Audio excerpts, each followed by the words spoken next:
আরজিকর হাসপাতালে ভাঙচুর এবার সিট গঠন, যেরকমটা জানাচ্ছি ঘটনায় সিট গঠন করলো লালবাজার। মূলত 15 জন সদস্য নিয়ে একটি টিম তৈরি করা হচ্ছে।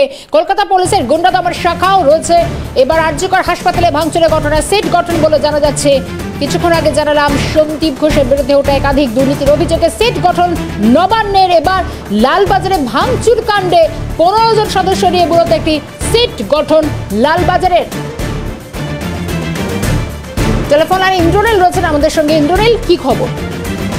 একদমই দেখো, গত 14 তারিখের রাত্রে যে ঘটনা, যে ভাঙচুরের ঘটনা আরজিকর মেডিকেল কলেজে হয়েছে, তারপরে কিন্তু এবার প্রশাসনের তরফ থেকে, রাজ্য প্রশাসনের তরফ থেকে কিন্তু ইতিমধ্যে সিট গঠন করা হয়েছে এবং সেই সিট 15 জনের সদস্য নিয়েই তৈরি হয়েছে স্পেশাল ইনভেস্টিগেশন টিম, এমনটাই কিন্তু লালবাজার সূত্রে খবর।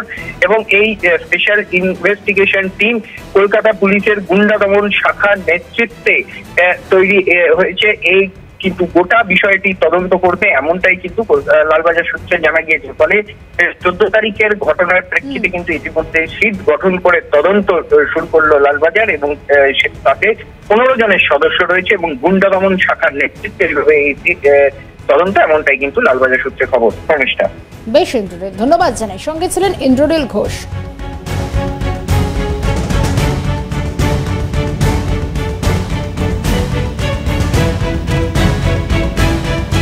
একদিকে আরজিকরে ভাঙচুরের ঘটনা, সিট গঠন লালবাজারে, অন্যদিকে এই আরজিকরে ঘটনায় আরো একাধিক বিষয় সামনে